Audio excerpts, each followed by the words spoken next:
Bom dia, pessoal. Primeiro vamos revisar um pouco o que foi discutido, principalmente na última aula, né, que introduziu o conceito de entropia. Então, a gente discutiu o ciclo de Carnot, e o ciclo de Carnot ele é a base para a introdução do conceito de entropia, né? Então, o que é o ciclo de Carnot? Ou sem, a gente nem precisa, na verdade, especificar né, particularmente o ciclo de Carnot.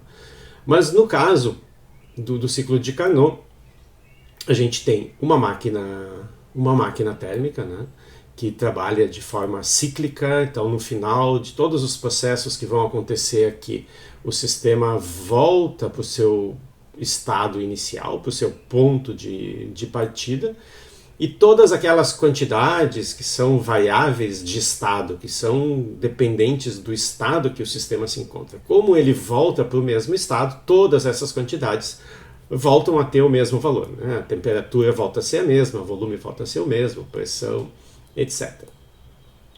O que o ciclo, né, o motor que efetua o ciclo de Carnot faz nesse processo, né? O que é a característica principal do ciclo de Carnot? Bom, o ciclo de Carnot é o ciclo que uma máquina faz quando ela tem à disposição dois reservatórios. Então, um reservatório para nós é um sistema muito grande, né? Aqui a gente está considerando reservatórios térmicos, né? Existem outros tipos, mas... Então, esses reservatórios, o que eles podem fazer? Eles podem ceder ou absorver calor, e então as trocas de calor aqui vão ocorrer entre o sistema que opera a nossa máquina e cada um desses reservatórios. Então, o caso mais simples que a segunda lei da termodinâmica permite é trabalhar usando dois desses reservatórios. Um deles vai nos fornecer calor, o outro vai receber. Aqui então eu coloco a flechinha simplesmente para indicar a interação. Eu não estou dizendo quem doa, quem recebe, mas no caso da máquina de Carnot, a gente sabe que o Q1 é positivo e o Q2 é negativo, né? Eu não posso ter os dois calores aqui positivos, porque isso seria equivalente a ter só recebimento de calor, o que a segunda lei da termodinâmica não permite. Tá? Então a gente viu lá na discussão do ciclo de Carnot que essa quantidade, o calor que é recebido pelo sistema aqui, pela máquina, do reservatório que está na temperatura mais alta, então Q1 sobre T1, Q1 é positivo porque o sistema está recebendo calor, mais a quantidade de calor que é dada para o reservatório. Então esse Q2 é um calor que o sistema está perdendo, então esse Q2 aqui é negativo. Tá? Então quando a gente divide esses dois calores aqui pelas respectivas temperaturas onde isso acontece, né? Lembrem, lá no ciclo de Carnot as trocas de calor aconteciam nas etapas isotérmicas do processo, né? Então eu tinha uma temperatura que era mantida constante ao longo de cada um daqueles processos. Então, a Q1 sobre T1 mais Q2 sobre T2, isso é igual a zero, né? Isso a gente viu lá, quando o processo é reversível. Esse é o resultado importante que vai nos servir hoje. O Clausius veio depois e generalizou esse resultado aqui não para dois reservatórios, mas para um conjunto, né, bastante grande de N reservatórios, onde o sistema pode interagir com N, efetuando N trocas de calor.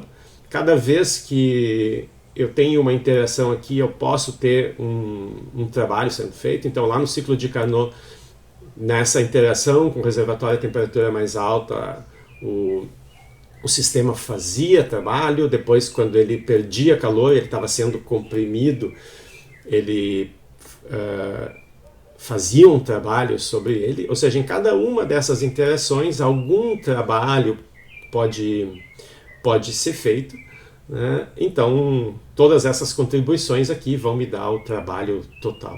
Então o Clausius veio depois e generalizou esse resultado. Então ele não é específico para o caso, né, do Carnot, para o caso particular de 2 reservatórios, mas ele vale para qualquer situação.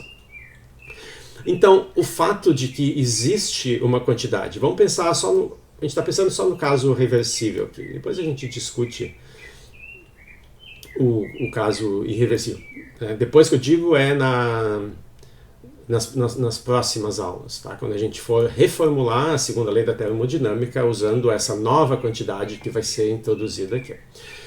Então, a primeira coisa que a gente nota é que o calor não pode ser pensado como uma quantidade, como antes se pensava, né, lá no início da termodinâmica, que o calor era um fluido que saía de um sistema e passava para outro. Tá? Então, quando se pensava assim, né, a gente até poderia dizer que o calor seria uma quantidade associada a um estado do sistema. Né? O calor está lá dentro. E aí, quando ele passa para outro sistema, é como se aquele fluido saísse e passasse para o outro sistema. Mas isso está errado. Esse conceito está errado. E esse resultado mostra isso. Porque se fosse verdade isso, a gente teria que o fluido que saiu do sistema 1 passa para o sistema 2, então a gente precisaria que Q1 mais Q2 fosse zero. E não é o que acontece aqui, né? A gente tem essa divisão pelas temperaturas. Então não é o calor que é a quantidade que é mantida constante nesse processo cíclico aqui. A quantidade que é mantida constante, que volta, né? Então, ser mantida constante significa que no processo cíclico não teve variação, ou seja, quando eu termino meu processo cíclico, essa quantidade volta a ter o valor que ela tinha antes. E essa é uma das exigências que a gente precisa ter para uma quantidade poder ser chamada de variável de estado, né? O sistema voltou para o mesmo estado, essa quantidade volta a ter o mesmo valor. Essa não é a única condição, a outra condição que a gente precisa é que não importa como eu vou de um estado para outro. Então, essa aqui é a primeira condição, mas agora vamos abrir esse processo cíclico. Então agora eu não volto mais para o mesmo estado, eu vou do estado 1 aqui para o estado 2. Se eu fizer esse caminho aqui, ou se eu fizer esse outro caminho aqui, se alguma quantidade ou pode ser chamada de variável de estado, não pode depender de qual o caminho que eu fiz para decidir qual é o valor que essa quantidade tem. Então, por exemplo, se a gente pensa na temperatura, se eu estou no estado 1, no estado de equilíbrio 1, a temperatura é T1. Não importa como eu cheguei ali. Mesma coisa vale para o estado 2. A temperatura é T2, o volume é V2. São características daquele estado. Não importa nada que aconteceu antes. Tá? Não importa o caminho. Se eu estou dizendo que existe uma nova quantidade, né, que eu vou dizer que ela é uma variável de estado, essa variável de estado tem que obedecer a mesma regra. Quando eu estiver no estado 2, essa quantidade, que é o S, né, a entropia, se ela for uma variável de estado, ela tem que valer S2. Não importa como eu cheguei lá. No estado 1, ela tem que valer S1. Né? Não importa o passado, não importa o que aconteceu antes. Só depende do estado que o sistema está. Então, a gente precisa, e isso foi mostrado, né, na aula passada, que se eu vou por um caminho 1 ou se eu vou por um caminho 2, essa quantidade tem o mesmo valor. A gente vai retomar aqui o argumento. Então, sabendo que essas duas propriedades são satisfeitas, a gente pode introduzir essa variável de estado. Então, Ao invés de falar aqui no processo com 2 reservatórios, vamos para o caso geral, né? Então vamos supor que eu tenha um ciclo fechado, esse ciclo, né, ele é feito por pequenos passos, cada pequeno passo pode ser reversível ou não, né? Mas aqui é importante que a gente considere o caso reversível, porque lá na desigualdade de Clausius a gente tinha visto que o sinal de igual só vale quando o processo é reversível. Se não vale o sinal de igual, significa que no ciclo aqui, num processo fechado, num caminho fechado, essa quantidade não volta a ter o valor que ela tinha no início. Tá? Então, essa propriedade, essa associação que a gente faz quando se introduz o S com as pequenas contribuições de calor ao longo desse caminho, essa associação ela só pode ser feita se o caminho que a gente está usando para calcular é um processo reversível. Tá? Então, isso aqui é um ponto importante. A entropia está definida como variável de estado, independente do caminho. Mas para calcular a entropia usando o caminho, eu preciso que esse caminho seja reversível. Tá? A gente vai voltar a isso e mostrar um contra-exemplo na próxima aula. Na próxima aula também a gente vai discutir alguns conceitos, mas vamos aplicar eles em diversos exemplos. A gente vai mostrar que se eu tento usar esse cálculo aqui, essa soma sobre as contribuições do calor num processo que não é reversível, a gente chega num valor errado, que não é o da entropia. Tá? Então, quando eu generalizo essa desigualdade aqui, tá? No caso, para nós aqui interessa quando a igualdade vale, para um número muito grande, quando esse n aqui é muito grande, eu tenho muitos passos, significa que cada um desses passos é bem pequenininho, essa soma que aparece aqui, que vai ser agora não sobre 2, mas sobre n, ela passa a ser uma integral. Quando a gente coloca essa bolinha aqui na integral, significa que o caminho, que essa soma aqui, ela volta para o ponto de partida.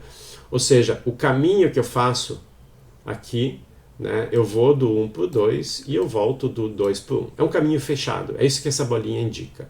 Né, é esse ciclo aqui. Tá? Então isso aqui se chama uma integral fechada. Significa que essa soma aqui vai ser feita por um caminho que se fecha sobre si mesmo. Então, de novo, eu preciso considerar um caminho que seja reversível, ou seja, eu posso ir aqui por cima do 1 para o 2 e voltar por baixo do 2 para o 1, ou se eu quiser, eu posso inverter a direção e ir do 1 para o 2 por baixo e do 2 para o 1 por cima. Então, para ter um caminho reversível, eu preciso que todas as etapas desse caminho sejam reversíveis. É como ir, né, quando vocês vão da casa de vocês até o campus, né? Ninguém sabe mais o que é o campus. Então vocês saem da casa de vocês e vão para um determinado lugar. Aí vocês fazem um caminho. Se todas as ruas que vocês passam forem de mão dupla, vocês podem ir e voltar exatamente pelo mesmo caminho.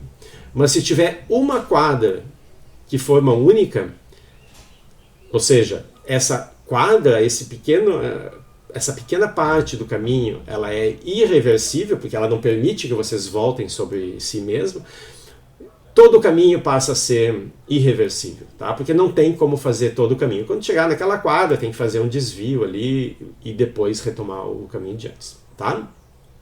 Então, quando eu tenho uma sequência de etapas, uma sequência de processos, para que todo o caminho seja reversível, eu preciso que todas as etapas sejam reversíveis. Então, quando todas as etapas são reversíveis, eu posso generalizar isso aqui, né? E aí eu mostro que aquela quantidade que eu batizei de entropia aqui, né, todas as variações se cancelam e ela volta a ter o mesmo valor. Essa é uma das condições que a gente precisa aqui. Tá? A segunda condição para que eu possa dizer que o S é uma variável de estado, é essa independência de caminho. Então vamos pegar esse exemplo que eu desenhei aqui. Meu caminho agora tem só duas etapas. Eu vou do 1 para o 2 e depois do 2 para o 1. Tá? Vamos supor que eu faça isso aqui sobre um caminho reversível. Então eu boto esse Rzinho aqui e esse Rzinho.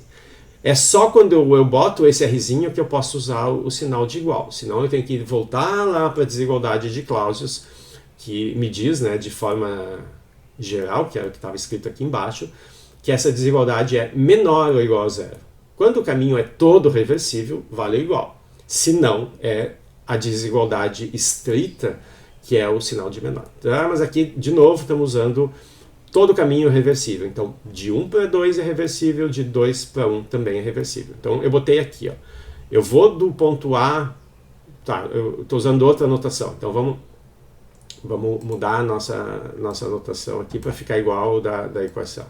Então, eu vou do estado A para o estado B por um caminho aqui, que é o caminho de cima, tá? Que é o caminho 1, e volto do B para o A pelo caminho 2. É isso que está escrito aqui. Eu vou de A para B pelo caminho 1, volto do B para o A pelo caminho 2. E quando eu somo todos os calores aqui, isso aqui dá zero. Se todo o meu caminho é reversível, significa que cada etapa é reversível também. Então, se eu quiser, eu posso voltar do B para o A pelo 1 ou ir do A para o B pelo 2. Tá? Então, vamos pegar aqui a volta. Eu voltei do B para o A pelo caminho 2. Como é reversível, eu posso inverter. Inverter o caminho aqui significa inverter a integral, significa trocar a posição do A e do B. Então, eu passo o A para baixo, o B para cima. Mas vocês sabem que quando vocês fazem uma integral num sentido ou no sentido inverso, é equivalente a trocar o sinal dessa integral. Né? É como vocês terem a área dali de uma curva geométrica, sei lá, de uma reta num gráfico, e quando vocês invertem a integral, vocês trocam o x1 e o x2, né? O x2 menos x1 agora vai ser x1 menos x2. Né? A área da base de um retângulo, por exemplo. Isso troca o sinal dessa integral. Então, se eu trocar a posição do A e do B, a ordem aqui, eu troco o sinal. Tá? Então agora eu tenho essa integral, que ficou igual, e essa aqui mudou de sinal. Como isso aqui é igual a zero, eu posso passar para o lado da direita aqui. E eu fico com essa equação. Então, o que essa equação aqui está me dizendo? Que a integral de A até B pelo caminho 1 é igual à integral de A até B pelo caminho 2. Dessa quantidade aqui, que é a mesma. Como eu não estou falando nada sobre quem é o caminho 1 e quem é o caminho 2, são caminhos arbitrários, são caminhos genéricos, a conclusão desse resultado é: qualquer caminho que eu faça para ir de A até B, desde que ele seja reversível, é só porque era reversível que eu consegui inverter isso aqui. Desde que seja reversível, o resultado é sempre o mesmo. Tá? Ou seja, essa quantidade aqui, ela não depende do caminho que eu vou de A para B. Então, significa que, já que não depende do caminho, quando eu quiser calcular, eu posso pegar qualquer caminho reversível para ir de A até B. Isso é parecido com lá na Física 1, vocês tinham energia potencial gravitacional. Então vocês pegavam um ponto, né, um ponto aqui, um ponto lá longe a uma outra altura. A única coisa que importava para calcular a energia potencial entre esses dois pontos era a diferença de altura. Né? Altura final menos altura inicial, mg delta h. Então, se eu tivesse indo de um ponto para outro por um caminho assim, né, eu até poderia calcular essa diferença aqui de energia potencial usando esse caminho, porque a energia potencial está associada ao trabalho da força-peso. Tá? Só que esse caminho aqui é chato de calcular, porque o trabalho aparece o cosseno do ângulo, né, a força é sempre aqui para baixo, mas o deslocamento vai depender, né, da onde eu estou, o peso sempre para baixo, né? Mas o deslocamento é sempre tangencial aqui. Então o deslocamento vai mudando o ângulo, o peso é sempre o mesmo, então aquele cosseno de θ que aparecia no cálculo do trabalho ia mudando. Então, se eu quiser calcular pela definição, usando esse caminho, é complicado. Como a energia potencial só depende do estado inicial e do final, como a entropia, eu posso usar qualquer caminho. Então a gente fazia um caminho assim, a gente subia até a altura que estava o objeto e depois ia reto. Agora eu tenho um caminho onde é fácil calcular, né? Porque aqui o ângulo dava 90 graus, não contribuía, só precisava fazer a conta nesse pedacinho aqui que o ângulo é sempre o mesmo. Então a independência de caminho facilitava o meu cálculo, porque eu não precisava usar o caminho que o sistema fez. Eu não preciso usar o processo que o sistema faz para calcular a entropia. Eu uso o processo que é mais fácil. Tá? Então é sempre possível lá na energia potencial achar um processo mais fácil de calcular. Aqui é sempre possível encontrar um processo que permite calcular. É sempre possível encontrar um processo reversível. Tá? Então, se o sistema por acaso fizer um caminho que não seja reversível, eu não posso usar esse caminho porque ele não vai dar o mesmo resultado que o caminho reversível. Mesma coisa aqui, se eu tiver atrito nesse caminho, tá? Vai depender do caminho. Se eu pegar um caminho que é mais enrolado ainda, ou seja, maior, e tiver atrito, isso aqui vai tirar mais energia ainda do sistema. Tá? Então, quando ele chegar aqui, ele não vai ter a mesma energia total, as coisas se complicam. Tá? Então, em resumo, já que a gente pode mostrar que essa quantidade S, tá, que está associada ao calor que o sistema está trocando dividido pela temperatura, porque essa quantidade, quando a gente tem um processo reversível, ela garante essas propriedades aqui, tá? Então a gente pode dizer que S é uma variável de estado, dizer que se o sistema está no estado B, ela vale SB, se está no estado A, ela vale SA. E como é que eu calculo? Eu acho um processo reversível, tá? E aí eu consigo associar a entropia com as trocas de calor ao longo desse processo reversível, tá bom? Isso é o resumo do que foi discutido na aula passada. Então vamos usar o resto da aula aqui para a gente fazer alguns exemplos. Bom, vamos pegar dois objetos, tá?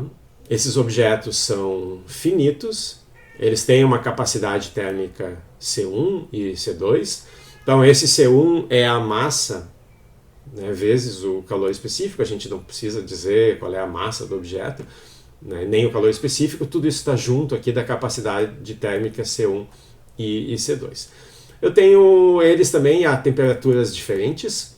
Então a temperatura do objeto 1 no estado inicial, tá? Isso aqui não é a temperatura do objeto 10, mas é a temperatura 1 inicial. E eu tenho também a temperatura inicial do 2. E a gente supõe que o 2, né, é o que está a uma temperatura mais alta. Então eu vou colocar esses dois objetos em contato térmico, tá? E eles vão trocar calor até que esse processo para. Numa máquina térmica, lá como no ciclo de Carnot, eu tenho um reservatório a uma temperatura T1, outro reservatório a temperatura T2, e o reservatório a temperatura mais alta cede calor para a máquina, mas não diminui a sua temperatura, porque o reservatório é muito grande. Não é o que a gente está considerando aqui. Tá? A gente está considerando que a capacidade térmica aqui é finita. Para ser um reservatório, eu teria que ter C1 e C2 infinitos. Tá? Não é o nosso caso aqui. Então, quando o calor passar do 2 para o 1, a temperatura do 2 vai diminuir e a do 1 vai aumentar. Né? E aí vai passar para uma temperatura T1, outra temperatura T2, enquanto existir diferença. Então, à medida que o calor passa, a diferença de temperatura vai diminuindo. Quando elas se igualarem, acaba o processo. Tá? Então, o processo vai terminar quando os dois objetos atingirem uma temperatura TF que o sistema quer que calcule. E depois, agora que eu atingi um estado final de equilíbrio, eu quero saber qual foi a variação de entropia do sistema. Então, nesse caso aqui, eu não tenho nenhum trabalho sendo feito. Então, se eu pegasse esses mesmos dois objetos e botasse aqui no meio uma máquina, qualquer máquina, tá? Não importa o tipo. Essa máquina térmica, não importa o tipo, eu quero dizer, não importa reversível ou irreversível. Bota uma máquina ali. Essa máquina pode receber o calor do 2, produz um certo trabalho e joga o resto no 1. Não é o que a gente está fazendo aqui, a gente não está usando nenhuma máquina. Nenhum trabalho vai ser produzido nesse processo. Ou seja, é como se vocês pegam uma cachoeira. Tá? Essa cachoeira, ou um rio que está simplesmente fluindo ali. O rio flui porque eu tenho um desnível de altura, né? Mesma coisa da cachoeira. Eu posso deixar a água, vamos pensar na cachoeira, eu posso deixar a água da cachoeira simplesmente cair, né? E eu não produzo nada útil dessa queda, além de ser bonito de olhar, mas eu não tenho nada de energia sendo produzida como eu poderia ter se eu botasse uma roda d'água embaixo dessa cachoeira. Tá? É o que a gente está fazendo aqui. Quando eu não coloco uma máquina entre os dois objetos, eu estou desperdiçando essa diferença, esse desnível, esse desbalanço de temperatura, e o sistema vai atingir o equilíbrio, as temperaturas vão se igualar, né? E eu não produzi nenhum trabalho. Né? Como eu não produzi nenhum trabalho, toda a energia que saiu do 2 passou para o 1, e o sistema não tem nenhuma variação de energia. Tá? O sistema, quando eu digo, é o conjunto aqui dos dois objetos. Ou seja, o calor que saiu do 2, né, Q2 vai ser negativo, vai entrar no 1, menos aqui com o negativo do Q2 vai dar um Q1 positivo. Então, um calor é positivo, o outro é negativo, a soma dos dois é zero por conservação de energia aqui. Então, se eu uso essa expressão, Q1 mais Q2 é igual a zero, a gente está supondo que a capacidade térmica aqui ela é constante, né? Então eu posso né? Então o dq nesse processo é c dt, eu posso integrar isso aqui, a capacidade térmica sai da integral, e eu fico com uma integral da temperatura inicial até a temperatura final. A temperatura inicial do 1 é T10, do 2 é T20, mas a temperatura final dos dois é a mesma, porque o sistema atinge o estado de equilíbrio. Ou seja, se eu pegar o C delta T, né, essa integral aqui vai me dar TF menos T10, TF menos T20, tá? Ou T10, T20. Então, quando eu faço essa integral, que é simplesmente o balanço de energia na troca de calor, que tem que ser zero, eu posso isolar TF, né, porque aqui vai ficar C1 vezes TF menos T10, mais C2 TF menos T20. Aparece TF nos dois termos, eu junto, isolo. O que eu acho, então, é que a temperatura final que o sistema atinge é uma média ponderada pelas capacidades térmicas. Tá? Se os dois objetos fossem idênticos, né? O mesmo material, a mesma massa, esses C seriam iguais. Então aqui eu ficaria C e 2C, o C cancelava, eu ficaria T10 mais T20 dividido por 2. Então, se os objetos fossem iguais, eu simplesmente fazia a média simples, aritmética aqui das duas temperaturas. Mas eles não precisam ser iguais, eles podem ter massas diferentes, capacidades térmicas diferentes, e a temperatura deles mudar no processo de forma desigual.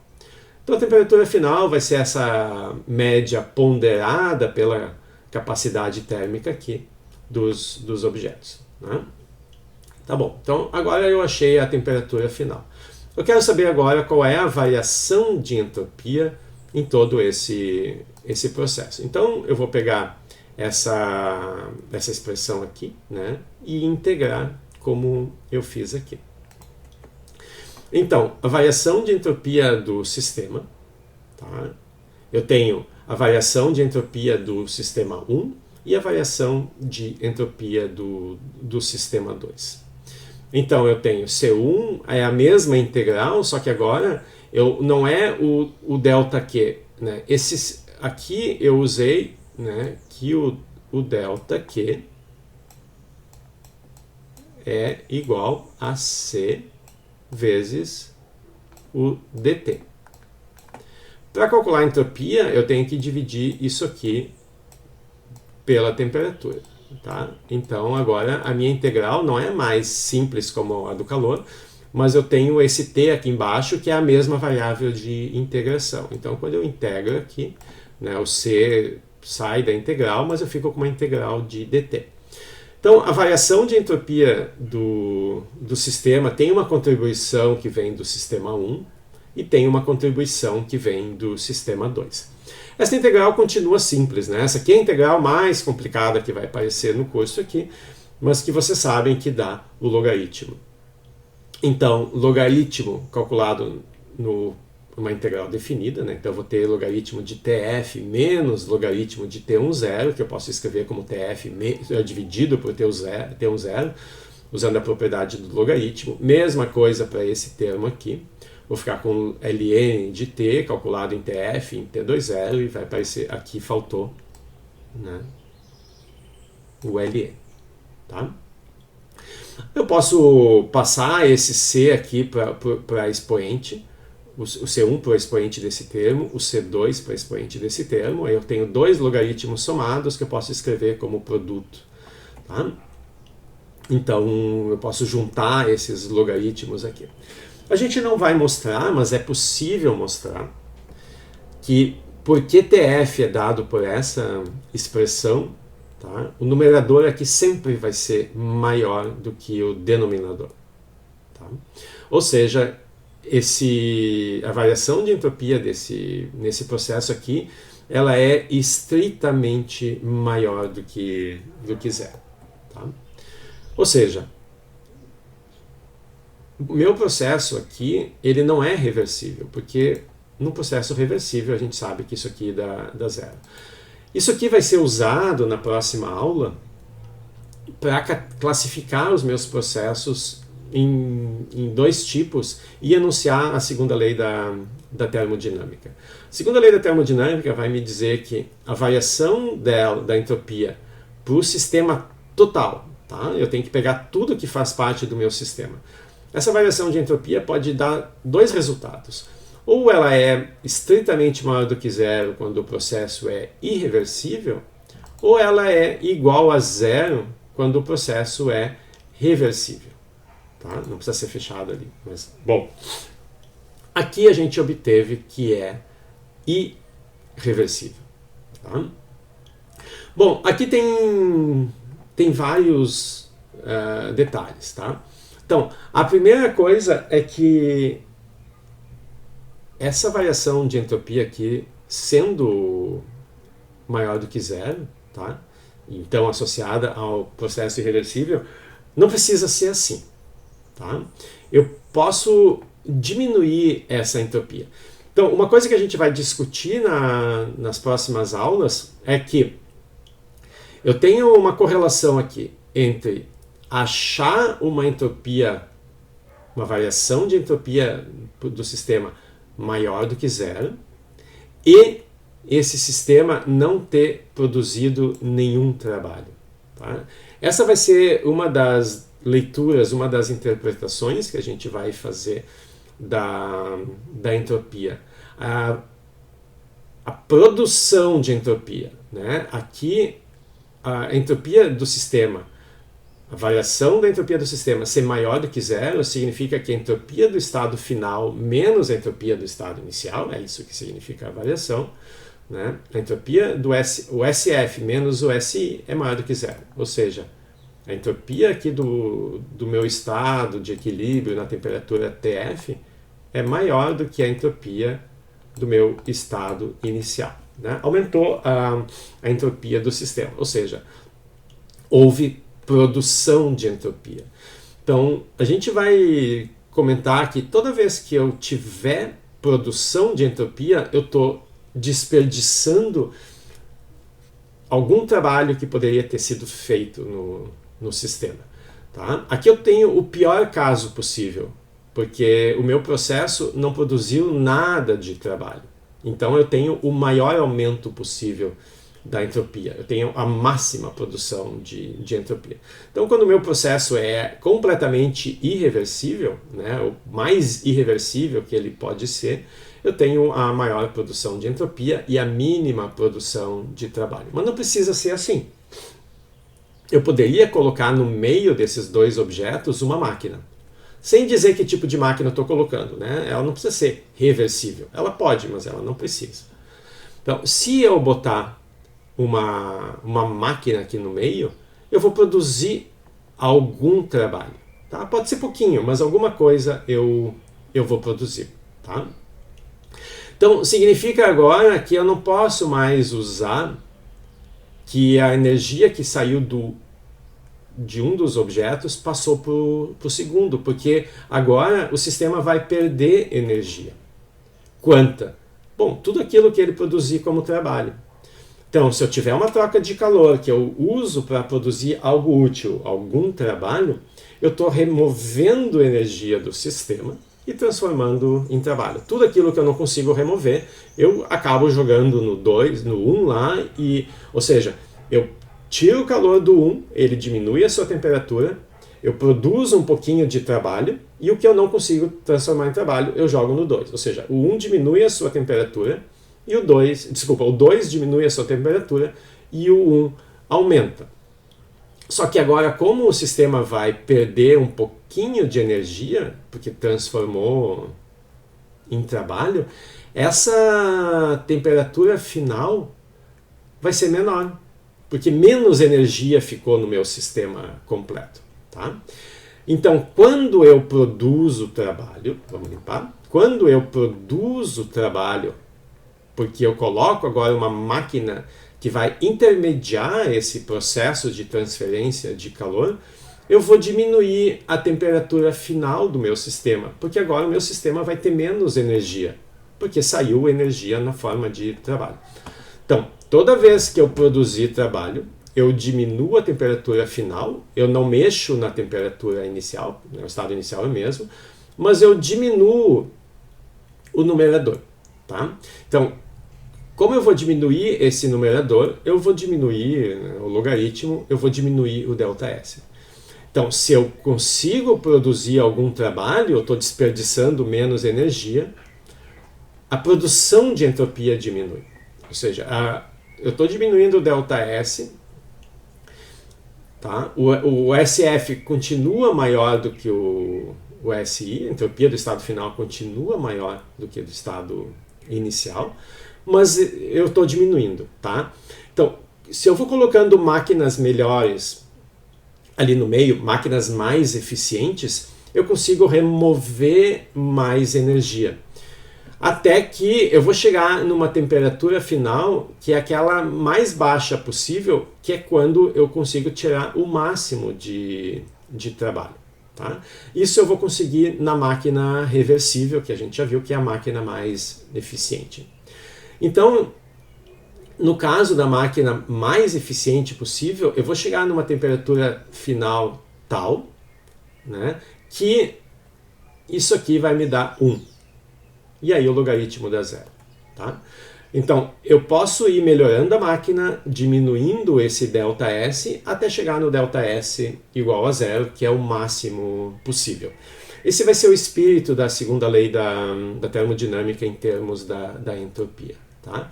No melhor caso, eu vou ter ΔS igual a 0. E o melhor caso corresponde ao sistema reversível. Se não, o ΔS é maior do que 0. Ele nunca vai ser menor do que 0. Tá? O ΔS do sistema total. Tá bom? Então, aqui a gente considerou nenhuma máquina, nenhum trabalho e o maior ΔS possível. Então, mas é importante saber que a gente pode diminuir a produção de entropia, diminuir a entropia do estado final, quando a gente produz alguma quantidade de trabalho. E o máximo trabalho que vai ser produzido vai corresponder ao menor valor do ΔS, que é zero. Tá? Então, o trabalho máximo vai corresponder ao ΔS mínimo, e o ΔS mínimo é zero. Ou seja, o trabalho máximo corresponde ao processo reversível. Tá? Bom, nesse exemplo aqui, a gente não considerou nenhuma transição de fase. Né? Então, no meu processo aqui, o sistema recebe ou recebe ou perde calor, né? E para calcular o ΔS, eu simplesmente usei essa troca de calor. Quando eu tenho uma transição de fase, o sistema troca calor sem mudar a sua temperatura. Então, esse é o nosso próximo exemplo. Quando o meu sistema muda de fase, a gente sabe que esse tipo de transição, tipo sólido líquido, né, água líquida virando gelo ou virando vapor, esse processo ele acontece a uma temperatura constante, onde eu tenho calor latente. Tá? Então, a temperatura constante pode sair da integral e a variação de entropia é simplesmente o calor do processo dividido pela temperatura onde ocorre esse processo. E no caso aqui, o calor do processo é simplesmente a massa vezes o calor latente. Tá? Então, esse calor do objeto que está mudando de fase vai vir da vizinhança dele. Né? Então, o sistema, por exemplo, ganha m vezes L e a vizinhança perde m vezes L. E a temperatura dos dois é a mesma. Então, a variação de entropia de um é igual à variação de entropia do outro. Nesse processo aqui, então, toda variação de entropia é zero. Tá? Então, quando a gente tiver, e isso é o próximo exemplo, tá? Esse tipo de problema, eu tenho que tomar cuidado com a possibilidade do sistema mudar de fase. Tá? Então, aqui eu ainda não sei, tá? Mas nesse exemplo aqui eu não vou ter mudança de fase. Mas se eu tivesse, né, imagina que eu pego gelo a menos 10 Celsius e levo ele para água líquida a mais 10 Celsius. Então, da mesma maneira que para calcular os calores aqui você tem que dividir o processo em 3 etapas. Gelo de menos 10 a 0, derretimento e aquecimento da água que sobrou agora de 0 até 10, a mesma coisa vai ter que ser feita para o cálculo da entropia. Vocês vão ter que dividir em 3 etapas. Tá? Aqui, nesse exemplo particular, não precisa fazer isso. Porque eu pego uma água que já está a 0, tá? E coloco em contato com o reservatório a 100. Para a água passar de 0 a 100, né, eu faço a mesma coisa que a gente fez ali no exemplo dos blocos. Tá? Lá era a capacidade térmica é massa vezes calor específico, a massa a gente sabe, o calor específico é o da água, vezes a integral, né, do dt sobre t. A gente está calculando a entropia. Aqui tem uma coisa fundamental. Toda vez que a gente trabalha com a temperatura em termodinâmica, tá, a gente tem que cuidar as unidades. No caso de um ΔT, não importa se a unidade é Celsius ou é Kelvin. Tá? Mas quando não é ΔT, quando é a temperatura que aparece, essa temperatura sempre tem que estar em Kelvin. Aqui vão aparecer as duas situações. Então, para a água, eu posso calcular então essa integral.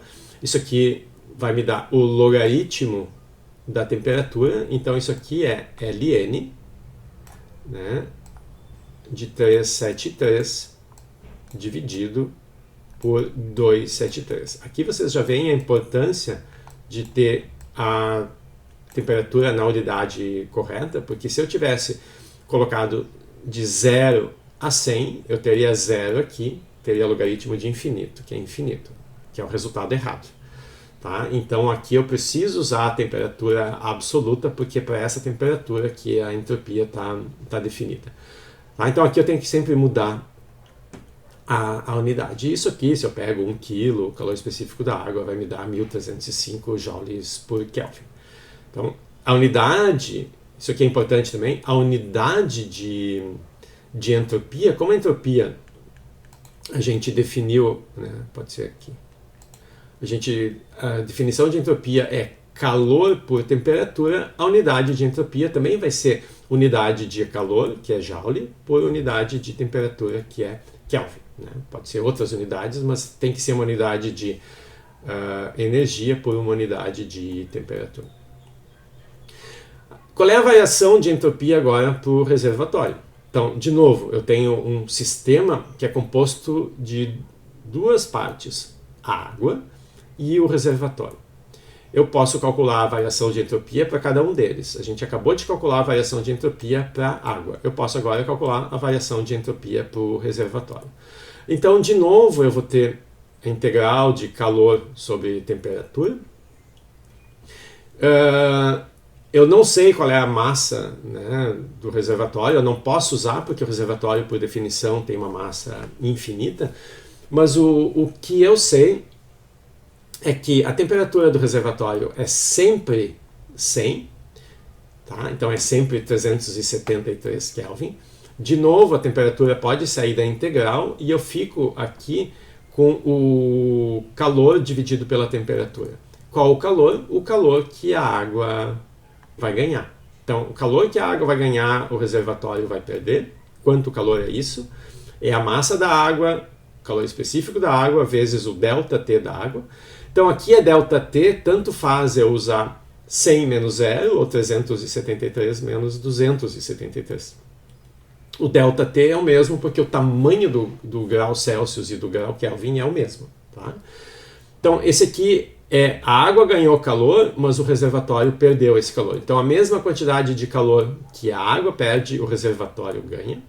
A diferença é que no cálculo da entropia da água, a entropia dela, a temperatura dela está aumentando, passa de 0 para 100. Mas esse processo, do ponto de vista do reservatório, acontece numa temperatura constante. Então, a mesma integral aqui, que para a água eu não posso tirar a temperatura de dentro, porque a temperatura muda, para o reservatório posso. Então, para o reservatório a temperatura saiu e aparece aqui em cima o calor total que a água ganhou com um sinal de menos, porque o reservatório está perdendo. Tá? Então, o cálculo da entropia para o reservatório é um pouquinho mais simples. Eu boto esses valores aqui, eu acho o valor da entropia do reservatório. A entropia da água, a variação é positiva porque calor está entrando. A variação de entropia do reservatório é negativa porque calor está saindo. O meu sistema é a combinação desses dois, então a variação da entropia do universo, né? Quando a gente diz universo, a gente fala universo do problema. Então, a variação da entropia do sistema é simplesmente a soma dessas duas entropias. O ΔS da água e o ΔS do reservatório. Eles não são iguais. O termo positivo é maior do que o termo negativo, então a variação de entropia do universo me dá 184 joules por Kelvin, que a gente vai associar mais especificamente a partir das próximas aulas, mas a gente já viu do teorema de Clausius, né, que isso aqui vai corresponder então a um processo irreversível, como é o caso dessa passagem de calor simplesmente por contato aqui, né, sem intermediar com uma máquina. Bom, isso vai acontecer, só um pouquinho, deixa eu ver aqui. Essa passagem de calor vai acontecer enquanto tiver diferença de temperatura. Então, a água começa a 0 graus, mas ela vai chegar a 100. Quando a água estiver a 100, o reservatório vai estar a 100, não vai mais ter fluxo de calor. Aquela energia que a água precisaria para evaporar, para mudar de fase, não passa mais do reservatório, porque eu não tenho mais diferencial de temperatura. Tá? Então, não tem transição de fase, não tem evaporação, porque o equilíbrio foi atingido, e quando o equilíbrio é atingido, o fluxo diminui. À medida que a temperatura vai se igualando, o fluxo vai diminuindo, até parar completamente quando as temperaturas se igualarem. Então aqui eu não preciso calcular nenhuma variação de entropia, porque a água não muda de fase. Não muda de fase porque não tem energia para isso. Tá? O fluxo foi interrompido. Tá bom? Bom, a gente aqui então se focou nesses exemplos onde eu tenho calor passando de um objeto para outro. Na próxima aula a gente vai continuar com os exemplos de cálculo de entropia, mas agora o nosso foco vai ser o que acontece quando eu tenho um gás, né, o nosso cavalo de batalha, o gás ideal. Então a gente vai calcular a variação de entropia para qualquer processo num gás ideal e ver o que acontece nos casos específicos. E a gente aproveita também o gás ideal para discutir os processos irreversíveis, como aqueles que a gente discutiu, né, por exemplo, a expansão livre desse gás. Tá? E aí a gente volta a esse resultado aqui, onde se o processo é irreversível, a variação de entropia é maior do que zero. E aí, sabendo, né, agora como calcular a entropia, a gente pode reformular a segunda lei da termodinâmica usando a variação da entropia para o universo do problema. A segunda lei vai só se referir a esse ΔS. Ela não vai dizer nada sobre os ΔS particulares e específicos de componentes do meu sistema. Ela só vai falar sobre o sistema completo, o sistema total. Tá? Mas isso então é o que a gente vai ver na próxima aula. Bom? Então para a aula de hoje era isso. Alguma dúvida? Alguma pergunta?